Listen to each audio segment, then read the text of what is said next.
Good morning. It's Monday, October 9th, about 6 a.m. Central Time.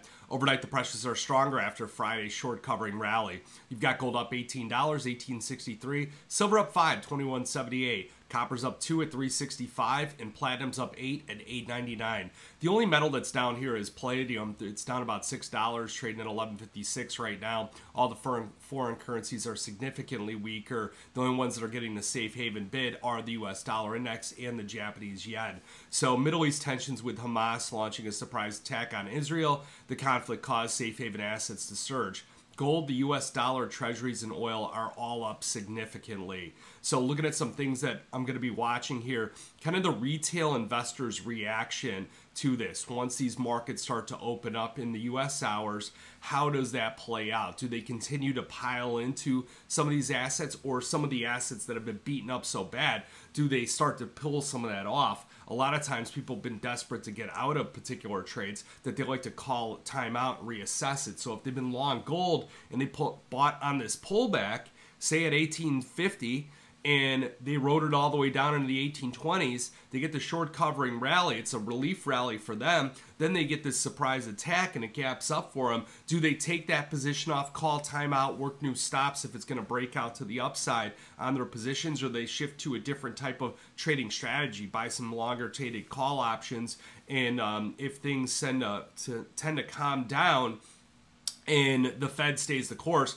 will the gold market continue to bleed off? So that's kind of how the way I interpret it and how that I'm going to watch it. And here, there's a gap on the charts. A lot of times if it trades within that gap for any kind of degree of period of time, it will fill the gap as well. So a little bit of technical things in nature aside from what those geopolitical risks are. So you do have 3 Fed governors that are due out to speak today. Also, earnings season is going to get underway. The current trends still on the metals are bearish, gold and silver, but after Friday's short covering rally, people that were short should have covered those positions. So it seems to be a bit of a reset on the metals here. The stochastics and MACD are both starting to rise from oversold territory, which is a good thing as well if you're on the bullish side. So the trend reversal point still on gold, 1926.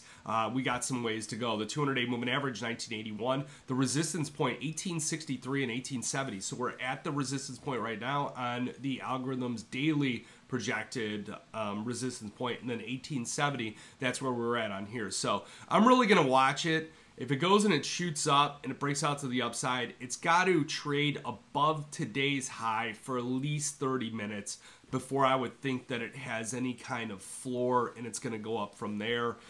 Your support levels are obviously a lot lower, 1835, 24, and 1813. Silver, again, that one's also bearish trend. It did really fail here, as far as the price action, up only 4 cents. That's not the response that I'd be looking for. I would think we would be up about 30 cents, which would be closer to the high of the day, at least north of $22. So that one I'm a little bit suspect on. The trend reversal point, 23.46. 200-day moving average, 24.04, much higher than where we're at. Your resistance point, 22.09, 22.42, and 22.74. So big ranges to the upside, so big pockets. So once silver gets moving, it's going to really move. Your support levels are 2142, 2107, 2073. Outside markets obviously weaker, and they were firmly lower in the overnight session, so they never even went positive, not even close. The dollar up 46, 106.25. Crude oil up 4%.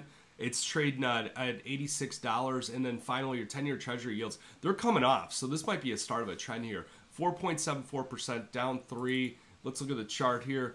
Kind of at the lower end, pushed up to the upside, consolidating, but at the lower end of that range. So hopefully it could break down, make some new lows. Got any questions, give me a call, 312-858-7303. Remember, it is a holiday today, so there's a bank holiday, so the banks aren't going to be open. So if you got margin calls, you might have to lighten some things up. My number, 312-858-7303. Remember, futures option trading involves risk of loss. May not be suitable to all investors. Good luck, good trading.